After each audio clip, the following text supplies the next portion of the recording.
Students, last class में हम लोगों ने डिफेक्ट्स को डिस्कस किया था, जिसमें हम लोगों ने स्टाइकियोमेट्रिक डिफेक्ट को कंप्लीट किया था। आज की इस क्लास में हम लोग नॉन स्टाइकियोमेट्रिक डिफेक्ट्स जो होते हैं उनको हम लोग डिस्कस करेंगे। कल हमने उसका नोट किए थे कुछ पॉइंट्स कि non stoichiometric defect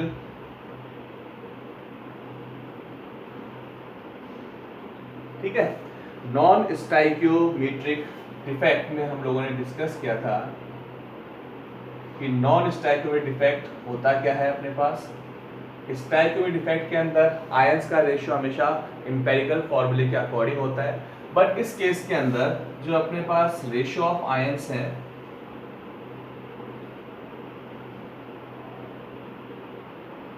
does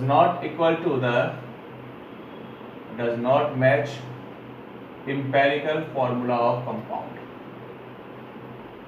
compound के एम्पिरिकल फॉर्मूले के अकॉर्डिंग यहाँ पर आयंस का रेशियो नहीं होता है। ठीक है। नॉन स्टाइकियोमेट्रिक में और स्टाइकियोमेट्रिक में डिफरेंस क्या है? स्टाइकियोमेट्रिक के अंदर आयंस का रेशियो जो होता है वो एम्पिरिकल फॉर्मूले के अकॉर्डिंग होता है, बट इस केस के अंदर जो आयंस का रेशियो है वो एम्पिरिकल फॉर्मूले के अकॉर्डिंग नहीं होगा, उसके इक्वल नहीं होगा, उससे डिफरेंट होता है अपने पास आयंस का रेशियो। ठीक है। तो अब यहाँ पर नॉन स्टाइकियोमेट्रिक डिफेक्ट जो है वो हम लोगों ने कल डिस्कस किया था कि टू टाइप्स का बोल सकते हैं बेसिकली। फर्स्ट क्या था अपने पास? मेटल एक्सिस डिफेक्ट, और दूसरा क्या था अपने पास? Metal deficiency defect. यानी एक में तो मेटल क्या है? एक्सेस अमाउंट में, ज्यादा अमाउंट में, दूसरे मेटल क्या है? कम अमाउंट में। अब मेटल एक्सिस, मेटल के फॉर्म में क्या होता है? नॉर्मली कैटायंस होते हैं। ठीक है। तो मेटल के फॉर्म में अगर कैटायन है तो अब यहाँ पर कैटायन जो है वो एक्सिस फॉर्म में कैसे हो सकता है? मेटल आयन एक्सिस फॉर्म में कैसे होगा? ठीक है। मान लो मेरे पास ये दो पर्सन है ए बी, दोनों के पास 5 रुपीज है। अब मेरे को ए के रुपीज जो है वो बी से ज्यादा करने हैं, तो कैसे करें अपन? या तो ए को अपन 1 रुपया एक्स्ट्रा दे दें, ठीक है, या हम लोग क्या कर सकते हैं कि बी का 1 रुपया कम कर दें, खर्च करवा दें उससे। तो दोनों ही केस में क्या होगा? ए का जो अमाउंट है वो बी से क्या हो गया? ज्यादा हो गया। सेम चीज यहाँ पर है। मेटल एक्सिस डिफेक्ट अपने पास कैसे होगा? या तो अपन क्या करते हैं इसके अंदर कि एक्स्ट्रा कैटायन जो है उसका एडिशन कर दें, एक्स्ट्रा कैटायन, या जिसको अपन बोले कि एक्सेस ऑफ कैटायन, कि मैंने कैटायन जो है वो एक्स्ट्रा इसमें ऐड कर दिया। या हम क्या करें इसके अंदर? रिमूवल ऑफ एनायन, एनायन को यहां से रिमूव कर दे। तो दोनों में से कुछ एक चीज हो सकती है, या तो एक्स्ट्रा कैटायन आ जाए इसके अंदर, या एक्सेस ऑफ कैटायन हो, या रिमूवल ऑफ एनायन हो। सेम थिंग यहां पर होगा मेटल डेफिशिएंसी के अंदर। क्या करें अपन इसके अंदर? या तो अपन क्या करते हैं कि removal of cation,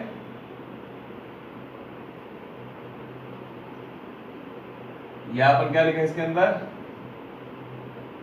axis of anion. ठीक है। तो अपने पास यहां पर दो चीजें हो सकता है, मेटल एक्सिस या मेटल डेफिशिएंसी। मेटल एक्सिस के अंदर 2 पॉइंट हो सकता है, एक्स्ट्रा कैटायन हो या रिमूवल ऑफ एनायन हो। मेटल डेफिशिएंसी में 2 पॉइंट हो सकता है, रिमूवल ऑफ कैटायन हो या removal of axis of removal of cation हो या एक्सिस ऑफ एनायन हो। तो ये अपने पास नॉन स्टाइकियोमेट्रिक डिफेक्ट जो है ये 4 टाइप्स का हो सकता है। अपने पास कौन कौन से 4 टाइप्स हो गए? फर्स्ट एक्स्ट्रा कैटायन या axis of cation, second removal of anion, third removal of cation, fourth axis of anion. तो अब हम इन चारों डिफेक्ट्स को, जो पॉइंट डिफेक्ट्स हैं, इनको हम लोग डिस्कस करेंगे। तो सबसे पहले हम बात करते हैं मेटल एक्सिस डिफेक्ट की। अब देखो मेटल एक्सिस डिफेक्ट कौन से हैं? ये लिखा मैंने, मेटल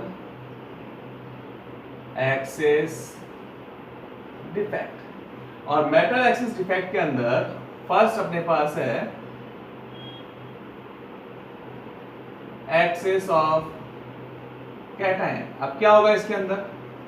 क्लियर बता रहा अपने पास। सपोज मेरे पास कोई आयनिक क्रिस्टल है, A positive, B negative, A positive, B negative, B negative, A positive, B negative, A positive. ये इस तरह से अपने पास आयनिक क्रिस्टल का फॉर्मेशन किया अपन ने। ठीक है, अब ये जो आयनिक क्रिस्टल है इसमें अपन क्या करें, एक्स्ट्रा कैटायन को ऐड कर दें, क्योंकि लिखा हुआ है axis of cation. Extra cation आएगा कहां पर, लैटिस पॉइंट तो कोई वैकेंट है ही नहीं, तो ये जो एक्स्ट्रा कैटायन है वो कहां पर आ जाता है, इंटरस्टिशियल साइट्स पे आ जाता है। ठीक है, एक्सिस कैटायन कहां पर आएगा, इंटरस्टिशियल साइट पे आ जाता है।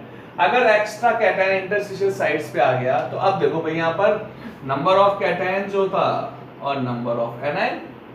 ठीक है, अब अपन बात करें कि स्टार्ट के अंदर जो नंबर ऑफ कैटायंस थे वो कितने थे, 6, नंबर ऑफ एनायंस कितने थे, 6, पॉजिटिव चार्ज कितना था, +6, नेगेटिव चार्ज कितना है, -6, यानी कंप्लीट क्रिस्टल न्यूट्रल है क्योंकि चार्ज इक्वल है और नंबर ऑफ कैटायन एनायन भी सेम है। But after defect number of cation कितना हो गया, एक्स्ट्रा कैटायन इंटरस्टिशियल साइट्स पे आ गया, तो after defect number of cation कितना हो गया, 7, एनायन भी कितना है, 6, पॉजिटिव चार्ज कितना है, +7, नेगेटिव चार्ज कितना है, -6, तो मतलब पॉजिटिव चार्ज इंक्रीज हो गया। पॉजिटिव चार्ज इंक्रीज हो गया तो अब क्रिस्टल कैसा होना चाहिए, पॉजिटिवली चार्ज, बट अपने पास क्रिस्टल हमेशा कैसा होता है, न्यूट्रल होता है। तो न्यूट्रल कैसे होगा भाई, यहाँ पर यहाँ तो चार्ज ज्यादा हो रहा है, तो न्यूट्रल कैसे करें इसको, तो ये कहता है कि इन this type of defect extra cation enter in the interstitial sites of crystal lattice and for maintain the neutrality of crystal extra electrons also enter in interstitial sites. ठीक है, क्रिस्टल की न्यूट्रलिटी को मेंटेन करने के लिए electron जो है वो भी कहां आ गया, इंटरस्टिशियल साइट्स पे आ गया। अब इलेक्ट्रॉन पे चार्ज क्या होता है, नेगेटिव चार्ज होता है, लेकिन वो आयन नहीं है, केवल चार्ज स्पीशीज है, तो यहां पर चार्ज तो क्या हो गया, सेम हो गया, +7 और -7 हो गया, लेकिन अपने पास जो यहां पर क्रिस्टल न्यूट्रल हो गया, बट कैटायन और एनायन का रेशियो जो है वो चेंज हो गया। पहले इसका जो रेशियो था, इंपेरिकल फार्मूला जो था वो क्या था, 1:1, बट अब यहां पर इंपेरिकल फार्मूला इससे डिफरेंट हो गया डिफरेंट, इसलिए अपन इसको क्या कहते हैं, नॉन स्टाइकियोमेट्रिक डिफेक्ट बोलते हैं। तो नॉन स्टाइकियोमेट्रिक डिफेक्ट के अंदर आयंस का रेशियो जो होता है वो इंपेरिकल फार्मूले के अकॉर्डिंग नहीं होता। तो अपने पास इसके अंदर पॉइंट्स क्या आया, एक्सिस ऑफ कैटायन में first point, extra cation enter in interstitial sites of crystal lattice and for maintain the neutrality of crystal extra electron also enter in interstitial sites।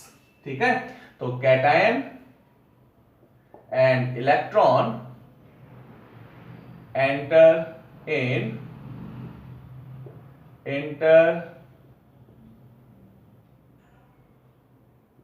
interstitial sites। ठीक है, second point, due to presence of electron, यहां पर unpaired electron, और जब भी unpaired electron होता है तो अनपेयर्ड इलेक्ट्रॉन क्या करता है, विजिबल रीजन से लाइट को एब्जॉर्ब करता है, और अगर विजिबल रीजन से लाइट को एब्जॉर्ब करेगा तो क्रिस्टल को कलर प्रोवाइड करता है। तो अपन ने क्या लिखा, due to presence of unpaired electron it's gives colour to crystal. ठीक है, क्रिस्टल को कलर देगा। कलर क्यों देता है, because it's absorb visible light. तो विजिबल लाइट जो है उसको इलेक्ट्रॉन, अनपेयर्ड इलेक्ट्रॉन जो है विजिबल लाइट को एब्जॉर्ब करता है, और एब्जॉर्ब करेगा तो उस केस में क्या होगा, वो क्रिस्टल को कलर प्रोवाइड करता है, और क्रिस्टल कलर प्रोवाइड करता है तो ऐसे जो क्रिस्टल्स होते हैं वो हमेशा क्या होते हैं, कलरफुल क्रिस्टल्स होते हैं। ठीक है, तो फर्स्ट पॉइंट अपने पास आ गया कि कैटायन और इंटरस्टिशियल साइट्स में इलेक्ट्रॉन एंटर करेंगे। सेकंड पॉइंट, ऐसे क्रिस्टल्स जो होते हैं वो क्या होते हैं, कलरफुल होते हैं। क्लियर है अपने पास। अब देखो इसका क्वेश्चन देखो, जो बोर्ड एग्जाम में आया हुआ क्वेश्चन है, zinc oxide is white in colour but after heating it shows yellow color। ये अपने पास बोर्ड एग्जाम में आया हुआ क्वेश्चन है। तो जिंक ऑक्साइड जो है वो व्हाइट कलर का है, कंपाउंड है, बट उसको हीट करते हैं तो वो येलो कलर पे कन्वर्ट हो जाता है। ठीक है, turn in yellow colour. Reason क्या है अपने पास, तो अपन इसका रीजन क्या लिखेंगे, इन जिंक ऑक्साइड ठीक है, crystal when it's heated then extra cation extra zinc plus 2 ion enter in the interstitial sites of crystal and for neutralize the crystal extra electron of oxide ions also enter in crystal.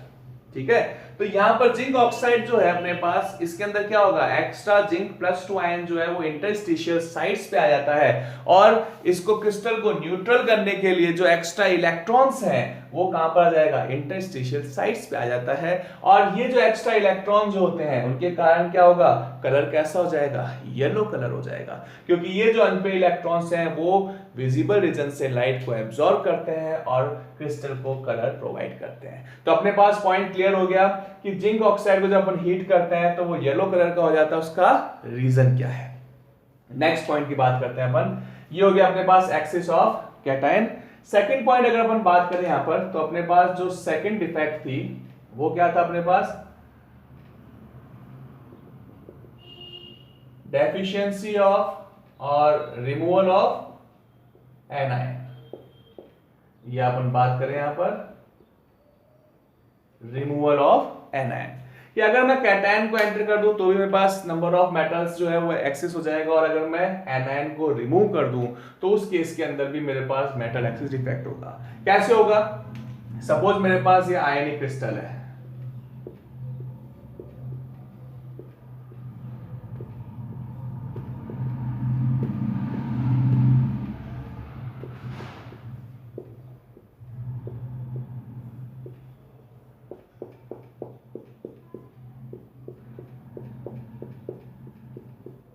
in this type of defect one anion remove from their lattice point, एक anion जो होता है वो अपने lattice point से remove हो जाता है। ठीक है, कहीं से भी एक एनायन जो है उसको अपन ने बाहर निकाल दिया। In this type of defect anion remove from their lattice point and leaving behind an anionic vacancy which filled by unpaired electron।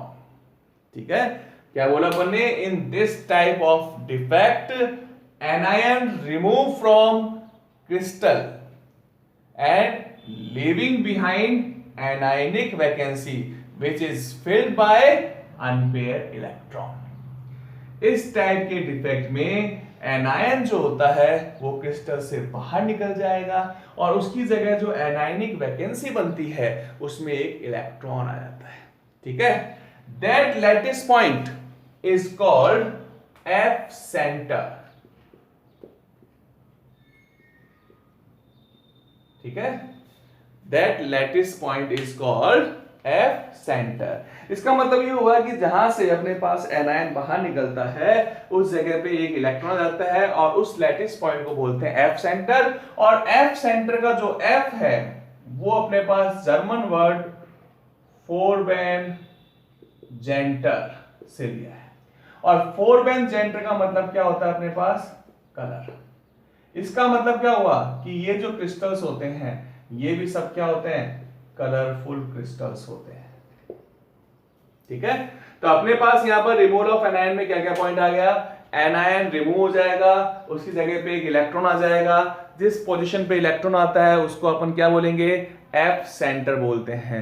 और एफ सेंटर जो होता है वो कलर के लिए रेस्पॉन्सिबल होता है, क्योंकि एफ का मीन्स होता है फोरबेन जेंटर, जिसका मतलब होता है कलर। अब ये जो एफ सेंटर है वो कलर के लिए रेस्पॉन्सिबल क्यों है, सेम रीजन है जो अपन ने एक्सिस ऑफ कैटायन ने बोला, क्योंकि यहां पर जो जो अनपेड इलेक्ट्रॉन है, ये अनपेड इलेक्ट्रॉन विजिबल रीजन से लाइट को एब्जॉर्ब कर लेता है और क्रिस्टल को कलर प्रोवाइड करता है।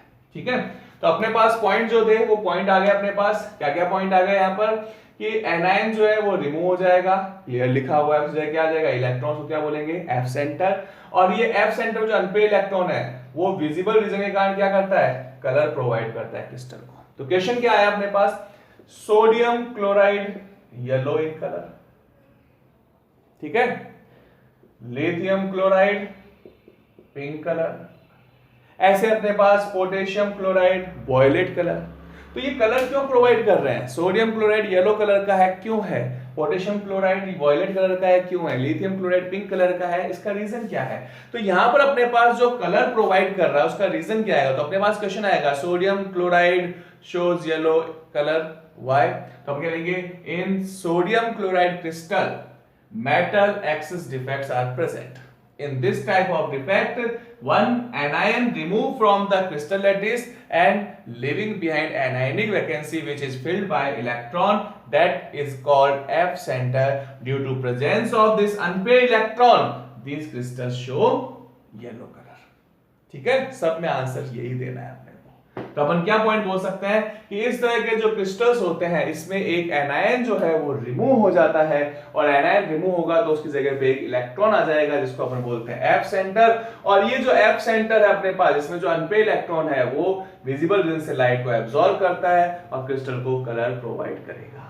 ठीक है, यहां भी देखें अपन तो नंबर ऑफ कैटायन कितने हो गए अपने पास? आफ्टर डिफेक्ट की बात करें तो after defect number of cations कितने हैं? टोटल अपने पास नंबर ऑफ कैटायन है 6, बट नंबर ऑफ एनायन कितने रह गए? 5। तो मैंने जो पॉइंट बोला था कि या तो अपन 1 रुपया खर्च करते हैं या 1 रुपया एक्स्ट्रा देते हैं, दोनों ही केस के अंदर जो दूसरा पर्सन है उसका अमाउंट जो है वो इंक्रीज हो जाएगा। तो यहां पर मैंने क्या किया? 1 रुपया एक्स्ट्रा दे दिया, यहां मैंने क्या किया? 1 रुपया खर्च करा दिया इसका, यानी एनायन को बाहर कर दिया। तो अपने पास इंपेरिकल फॉर्मूला पहले कितना था? इंपेरिकल फॉर्मूला 6:6 यानी 1:1। आफ्टर डिफेक्ट यहां पर नंबर ऑफ आयंस कितने रह गए? कैटायन जो है वो भी 6 है बट एनायन कितना रह गया? 5, यानी अपने पास रेशियो चेंज हो गया। इट मींस ये अपने पास क्या है? नॉन स्टाइकियोमेट्रिक डिफेक्ट है। ठीक है, क्लियर है अपने पास? तो अपने मेटल एक्सिस डिफेक्ट को क्लियर कर लिया, नोट करो इसको। नेक्स्ट पॉइंट पे हम चलते हैं अब, metal deficiency defects.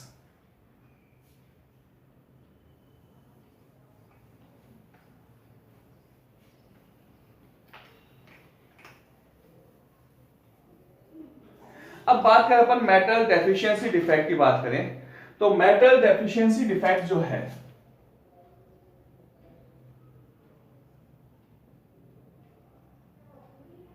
Metal deficiency defect भी वही 2 टाइप का है अपने पास, वही 1 रुपया खर्च करना है, 1 रुपया ऐड करना है। बट अब अपने पास यहां पर एनायन जो है वो एक्स्ट्रा होगा और कैटायन कम हो जाएगा। इसका मतलब कैटायन कम हो रहा है, मतलब मेटल की डेफिशिएंसी हो रही है, क्योंकि जो कैटायन होता है वही क्या होता है? मेटल के फॉर्म में। तो मेटल क्या करता है? इलेक्ट्रॉन रिलीज करके कैटायन में कन्वर्ट हो जाता है। तो अपन ने क्या लिखा इसके अंदर? Removal of cation. मेरे पास कोई भी आयनिक क्रिस्टल है, इस आयनिक क्रिस्टल में हम लोगों ने क्या कहा? नेम पता चल रहा है। इन this type of crystal one cation remove from crystal and living behind a cationic vacancy. For maintain the neutrality of crystal, other cation gain higher oxidation state. ठीक है, देखो अब इस टाइप के जो डिफेक्ट इसमें क्या हुआ? In this type of defect cation remove from their lattice point, यहां से कैटायन बाहर निकल गया। ठीक है, कैटायन बाहर निकल गया तो अब क्या होगा? अपने पास क्रिस्टल जो है वो अपने पास नेगेटिवली चार्ज हो गया, क्योंकि भाई देखो पहले मेरे पास A पॉजिटिव और B नेगेटिव आयन कितने थे? 6:6, और पॉजिटिव चार्ज और नेगेटिव चार्ज में कितना था? 6 था। ठीक है, ये +6 था, ये -6 था, तो न्यूट्रल था। आफ्टर डिफेक्ट क्या हो गया अपने पास? कैटायन तो रह गया 5 और एनायन 6 के 6 है, तो पॉजिटिव चार्ज प्लस है, ये -6 है, तो चार्ज क्या आ गया? नेगेटिव चार्ज आ गया। तो अब इसको मेंटेन कैसे करें? तो अपन ने क्या कहा? For maintain the neutrality of ionic crystal other cation gain higher oxidation state. तो ये सपोज कोई भी दूसरा कैटायन हो सकता है, उसने क्या किया? अपने पास हायर ऑक्सीडेशन स्टेट गेन कर ली। तो चार्ज तो कितना हो गया अपने पास? वापस 6 हो गया, तो क्रिस्टल न्यूट्रल हो गया, बट यहां पर इंपेरिकल फॉर्मूला जो है वो चेंज हो गया। तो आप लोगों ने नोटिस किया कि जो अपने पास नॉन स्टाइकियोमेट्रिक डिफेक्ट है उसके अंदर अपने पास आयंस का रेशियो चेंज हो रहा है। तो किस टाइप के आयनिक क्रिस्टल्स जो होते हैं नॉर्मली उनके अंदर ये डिफेक्ट होगा? तो अपन बात करें यहां पर कि जो मेटल डेफिशिएंसी डिफेक्ट है, या यहाँ पर अपने पास ऑक्सीजन स्टेट चेंज हो रही है, तो ऑक्सीडेशन स्टेट चेंज हो इसका मतलब जिनके अंदर वेरिएबल ऑक्सीडेशन स्टेट होगा, वेरिएबल ऑक्सीजन स्टेट शो करेंगे, उनके अंदर नॉर्मली ये डिफेक्ट होगा।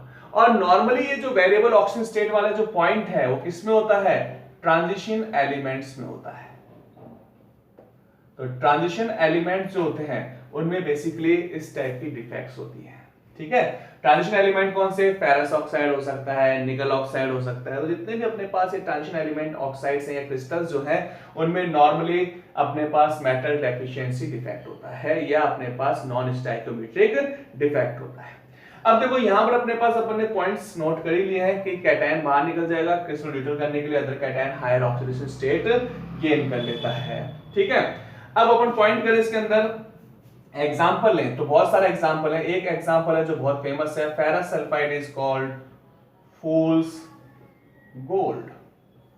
अब FeS को फूल्स गोल्ड क्यों बोला अपन ने, फूल्स गोल्ड बोलने का रीजन क्या है, क्योंकि देखो यहाँ पर Fe पे चार्ज कितना है +2, सल्फर में चार्ज कितना है -2, न्यूट्रल है, बट यहाँ पर एक्चुअल के अंदर मेटल डेफिशिएंसी डिफेक्ट होता है। मेटल डेफिशिएंसी डिफेक्ट कैसे, सपोज करो मैं यहाँ पर A की जगह क्या रख लेता हूँ Fe और B की जगह क्या रख रहा हूं मैं S-2, ठीक है, A+2 sorry Fe+2 and S-2। यहां मेरे पास आ गया S-2, ये आ गया Fe+2 S-2 Fe+2, इस तरह से आ गया। तो अब यहां पर क्या होगा, अगर एक Fe+2 आयन क्रिस्टल से बाहर निकल जाएगा तो अब क्रिस्टल को न्यूट्रल कैसे करेंगे, तो न्यूट्रल करने के लिए दूसरे कैटायन क्या करेंगे, हायर ऑक्सीडेशन स्टेट गेन करेगा। अब Fe की जो स्टेबल ऑक्सीजन स्टेट है वो कौन सी होती है, +2 और +3। तो अगर यहां पर एक Fe+2 आयन रिमूव हो गया तो दूसरा जो कैटायन है उसने +3 ऑक्सीडेशन स्टेट गेन कर ली। ये किसने कर लिया, सपोज करो ये किसने कर लिया, Fe+3 ने। जब Fe+3 ऑक्सीजन स्टेट गेन करेगा तो 1/1 होगा। जैसे Fe+3 ऑक्सीजन स्टेट गेन करेगा तो क्या करेगा, ये इलेक्ट्रॉन को रिलीज करेगा, ठीक है। इसने इलेक्ट्रॉन को क्या कर दिया, रिलीज कर दिया। जब इलेक्ट्रॉन रिलीज करेगा तो दूसरा Fe आयन जो है, जो फेरिक आयन में था, वो किसमें कन्वर्ट हो जाएगा, इस इलेक्ट्रॉन को गेन कर लेगा और किसमें कन्वर्ट हो जाएगा, Fe+2 में। फिर ये Fe+2 Fe+3 में कन्वर्ट होगा तो दूसरा इलेक्ट्रॉन रिलीज होगा, वो किसी दूसरे Fe+3 में चल जाएगा। तो यहां पर फेरस सल्फाइड के अंदर फेरस और सल्फाइड आयन जो होता है उसमें +2 और -2 चार्ज है, but due to presence of metal deficiency defect one ferrous ion removed from the ionic crystal, then other ferrous ion convert into ferric ion and electron exchange from ferrous to ferric, ठीक है। अब यहां पर जो electron है वो exchange होगा, ferrous to ferric में इलेक्ट्रॉन एक्सचेंज होता है, और जब इलेक्ट्रॉन एक्सचेंज होता है तो इसके कारण क्या होगा, जो लाइट जब इसके ऊपर गिरेगा तो ये उस लाइट को स्कैटर्ड कर देगा और उस केस के अंदर एक ब्राइटी येलोइश कलर जो है ब्राइटनेस प्रोवाइड करता है, येलोइश ब्राइट जो है वो प्रोवाइड करेगा क्रिस्टल को, जो बिल्कुल गोल्डिश होती है या गोल्ड जैसा लगता है, इसलिए इसको क्या कहते हैं अपन, फूल्स गोल्ड। फेरस सल्फाइड को फूल्स गोल्ड बोलने का रीजन क्या है, क्योंकि यहाँ पर नॉन स्टैटिक डिफेक्ट है, कौन सी, मेटल डेफिशिएंसी डिफेक्ट। इसके कारण क्या होगा, उसके अंदर कुछ फेरस जो है वो फेरिक में कन्वर्ट हो जाता है, फिर इलेक्ट्रॉन्स का जब एक्सचेंज करता है तो उसके कारण उसमें गोल्डिश जो ब्राइटनेस है वो प्रोवाइड करता है क्रिस्टल को, और ऐसा फील होता है कि ये जैसे गोल्ड है, इसको बोलते हैं फूल्स गोल्ड, यानी मूर्खों का सोना। तो ये अपने पास इसके एग्जाम्पल हो गया। एक और सेकंड लास्ट जो है अपने पास, एक्सेस ऑफ एनायन। अब एक्सेस ऑफ एनायन ये जो डिफेक्ट है इसमें क्या होता है, एक्स्ट्रा एनायन जो होता है वो इंटरस्टिशियल साइट्स पे होता है, extra anion enter in interstitial site. और क्रिस्टल को न्यूट्रल कैसे करेंगे,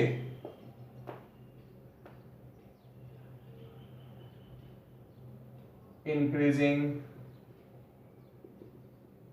ऑक्सीडेशन स्टेट ऑफ कैटायन, ठीक है। तो दो पॉइंट आ गए अपने पास, एक एक्स्ट्रा एनायन जो है वो इंटरस्टिशियल साइट्स पे आ जाएगा, तो क्रिस्टल को न्यूट्रलिटी को मेंटेन करने के लिए जो कैटायन है वो हायर ऑक्सीडेशन स्टेट गेन कर लेगा। बट इस टाइप की जो डिफेक्ट्स होती है वो बहुत रेयर डिफेक्ट है, नॉर्मली होती नहीं है। क्यों नहीं होती? क्योंकि एनायन जो होता है उसका साइज जो है वो बहुत लार्ज साइज होता है, तो इस कारण वो कभी भी इंटरस्टिशियल साइट्स पे फिट नहीं होता है। इसलिए इस टाइप की डिफेक्ट जो होती है नॉर्मली नहीं होती है, बहुत रेयर होती है, होती ही नहीं है। क्यों? क्योंकि एनायन का साइज लार्ज होता है, इंडस्ट्रियल साइट पे फिट नहीं हो सकता। तो ये अपने पास मेटल डेफिशिएंसी डिफेक्ट हो गया। अपने पास 2 टाइप के डिफेक्ट है, हम लोगों ने क्लियर किया इसको। तो ये हो गया अपने पास नॉन स्टाइकियोमेट्रिक डिफेक्ट।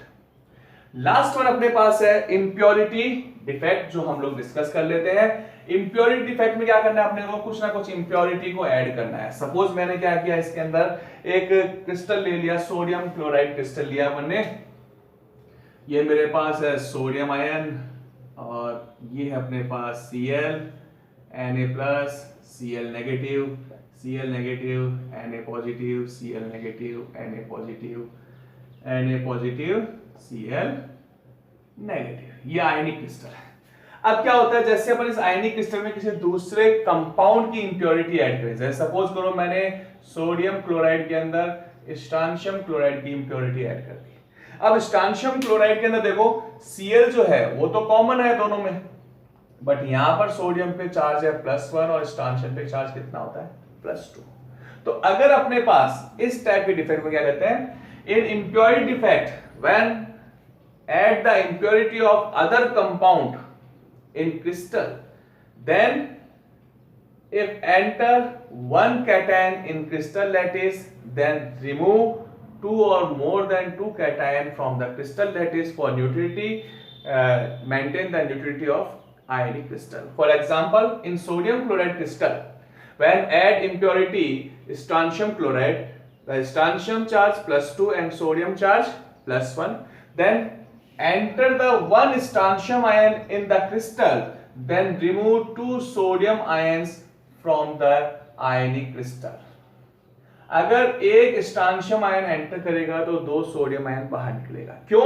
क्योंकि इस पे +1 चार्ज, इस पे कितना है? +2 चार्ज। तो क्रिस्टल की न्यूट्रलिटी को तो मेंटेन करना ही है ना भाई, इसलिए न्यूट्रलिटी को मेंटेन करने के लिए क्या करेंगे अपन? 2 सोडियम आयन कहां मिलेंगे? तभी तो पॉजिटिव चार्ज इक्वल रहेगा अपने पास। तो अगर एक स्ट्रांशियम आयन एंटर करेगा, 2 सोडियम आयन बाहर निकल गए, एक वैकेंसी पे तो क्या आ गया? स्ट्रांशियम आयन आ गया, और दूसरी वैकेंसी एज इट इज रह गई अपने पास। ठीक है, तो एक कैटायनिक वैकेंसी बन गई। तो इस टाइप के डिफेक्ट्स जो होते हैं उसको बोलते हैं इंप्योरिटी डिफेक्ट। देखो इंप्योरिटी डिफेक्ट में क्या होगा कि अगर किसी कंपाउंड में अपन कोई ऐसे कंपाउंड की इंप्योरिटी ऐड करें जिसकी वैलेंसी, जो उसका ऑक्सीजन स्टेट जो है वो डिफरेंट हो, तो उस केस के अंदर अपने पास वैकेंसी डिफेक्ट्स क्रिएट हो जाती है, और इसे बोलते हैं अपन इंप्योरिटी डिफेक्ट। एग्जांपल अपने सोडियम क्लोराइड लिया ही अपने। अब देखो यहां पर अपन जरूरी नहीं है ये क्रिस्टल है, मैंने मान लो क्रिस्टल ले लिया in cadmium silver chloride crystal, add impurity of cadmium chloride. तो यहां भी क्या है, देखो सिल्वर में +1 चार्ज था, कैडमियम में कितना चार्ज है? +2 है। तो यहां भी कौन सी इंप्योरिटी जनरेट होगी? इंप्योरिटी डिफेक्ट होगा, और वैकेंसीज कैसी होगी? कैटायनिक वैकेंसीज होगी। बुक में क्वेश्चन दिया हुआ है कि सपोज करो अगर अपन सोडियम क्लोराइड क्रिस्टल जो है उसमें 10⁻³ मोल% स्ट्रांशियम क्लोराइड को ऐड कर दें। ठीक है, 10⁻³ मोल% स्ट्रांशियम क्लोराइड को अगर ऐड करें तो कितने वैकेंसीज क्रिएट होगी? तो देखो बच्चों यहां पर जितने स्ट्रांशियम आयन एंटर हो रहा है उतनी वैकेंसीज बन रही है। ठीक है, जितने स्ट्रांशियम आयन है उतनी क्या बन रही है? वैकेंसीज बन रही है। तो अगर अपने को नंबर ऑफ स्ट्रांशियम आयन पता होगा तो नंबर ऑफ वैकेंसीज भी पता होगी। अब नंबर ऑफ स्ट्रांशियम आयन है कितना? 10⁻³ मोल%। ठीक है, तो बताओ 1 मोल में पार्टिकल कितना होता है? 6.023 10⁻23।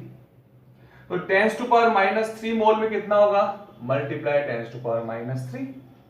ठीक है भाई, 10⁻³ मोल का मतलब क्या हुआ कि 6.023 10⁻23 मल्टीप्लाई 10⁻³। इसका मतलब हो गया कि 10⁻³ मोल में कितने नंबर ऑफ स्ट्रांशियम आयन होंगे? इतने हो गए। अब इसने आया क्या करे? परसेंटेज और लगा दिया। तो परसेंटेज को अपन अगर सॉल्व करें तो इसको अपन क्या करेंगे 100 से डिवाइड करेंगे परसेंटेज को रिमूव करने के लिए। तो परसेंटेज को रिमूव करने के लिए 100 से डिवाइड कर दिया, तो अपने पास वैल्यू कितना आ गया 6.023 10 टू पावर 23 मल्टीप्लाई, ये ऊपर जाएगा नेगेटिव हो जाएगा तो 10 टू पावर -5, 23 में से 10 टू पावर -5 को लेस कर दिया तो कितना आ गया 6.023 10 टू पावर 18। तो इतना अगर स्ट्रांशियम आयन है तो कैटायनिक वैकेंसी भी कितनी होगी, सेम कैटायनिक वैकेंसी होगी। क्लियर है? तो ये अपने पास इसके अंदर कैटायनिक वैकेंसी आ गया। एक और क्वेश्चन दिया हुआ है, न्यूमेरिकल प्रॉब्लम है, तो हम लोग डिस्कस कर लेते हैं अभी।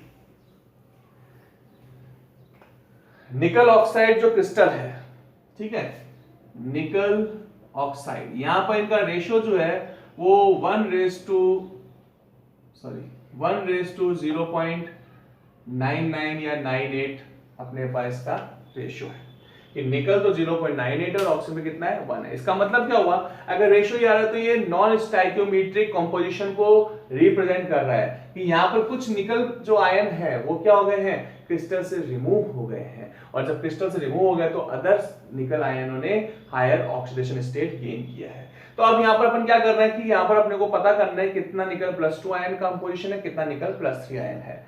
तो हम लोग क्या करें कि अपन ने सपोज ये मान लिया कि यहाँ पर 0.98 है, इसका मतलब इसमें मेटल डेफिशिएंसी डिफेक्ट है, और उसमें भी कौन सा, रिमूवल ऑफ कैटायन। ठीक है, अब निकल पे चार्ज कितना होता है +2, लेकिन कुछ निकल बाहर निकल गए, इसका मतलब कुछ दूसरे निकल जो है वो किसमें कन्वर्ट हो गए, +3 कन्वर्ट हो गए। तो अपन क्या माने कि सपोज करो टोटल निकल आयन जो है वो कितने 0.98 है। तो अपन ने क्या कहा कि suppose nickel +2 ion equals to x, then nickel +3 ion equals to कितना हो गया 0.98 - x। ठीक है, टोटल 0.98 है, उसमें से निकल +2 आयन कितना है x है, तो निकल +3 कितना हो जाएगा 0.98 - x। बट क्रिस्टल हमेशा क्या होता है, न्यूट्रल होता है। तो अगर ऑक्सीजन में -2 चार्ज है तो जितने भी निकल आयंस होंगे उन सबका चार्ज कितना होगा +2 होगा, यानी चार्ज हमेशा इक्वल होगा। अपन केवल एक मॉलिक्यूल्स की बात कर रहे हैं क्योंकि अपने को पता नहीं कितने नंबर ऑफ आयंस हैं, इसलिए हम लोगों ने क्या अज्यूम कर लिया कि अगर अपने पास ऑक्सीजन में -2 है तो जितने भी निकल आयन हैं उन सबका चार्ज कितना होना चाहिए +2 होना चाहिए, तब तो क्रिस्टल न्यूट्रल रहेगा। तो हम लोगों ने क्या कहा कि भाई निकल +2 आयन जो है उसका टोटल चार्ज कितना है, और निकल +3 आयन जो है उसका टोटल चार्ज जो है वो किसके इक्वल होगा, +2 के इक्वल होगा। अब टोटल चार्ज निकालेंगे कैसे, तो निकल +2 आयनों का जो नंबर ऑफ निकल +2 आयनों कितना है x है, और उस पे चार्ज कितना है +2 है। नंबर ऑफ +3 आयन कितने हैं 0.98 - x +3। तो इक्वेशन बन गई अपने पास 2x प्लस मल्टीप्लाई कर दिया इसको 3 से, तो कितना हो गया 3 8 जा 24 आ गया। ठीक है, 2.94 माइनस 3x इक्वल्स टू +2। ये 2x से ये कैंसिल हो गया, -x इधर चल जाएगा, 2 इधर आ जाएगा, तो x equals to 2.94 - 2 equals to 0.94। ठीक है, और x क्या था निकल +2 आयन था, तो नंबर ऑफ निकल +2 आयन कितना हो गया 0.94। अब नंबर ऑफ निकल +3 आयन निकाले तो 0.98 - 0.94 इक्वल्स टू 0.04। ये नंबर ऑफ निकल +3 आयन आ गया। अगर इनका परसेंटेज निकालना हो तो अपन क्या निकालेंगे, percentage of nickel +2 ion equals to 0.94 upon 0.98 multiply 100। Percentage of nickel +3 ion equals to 0.04 upon 0.98 multiply 100। ठीक है, तो इस टाइप से अगर अपने पास कोई क्वेश्चन बनता है तो ये न्यूमेरिकल प्रॉब्लम भी अपन सॉल्व कर सकते हैं, जो कि नॉन स्टोइकोमेट्रिक इफेक्ट के ऊपर डिपेंड कर रहा है। क्लियर है? तो आज का जो टॉपिक था वो अपना डिफेक्ट्स का टॉपिक कंप्लीट हो गया है। नेक्स्ट टॉपिक में हम लोग सॉलिड्स की इलेक्ट्रिकल प्रॉपर्टीज को डिस्कस करेंगे। Thank you students.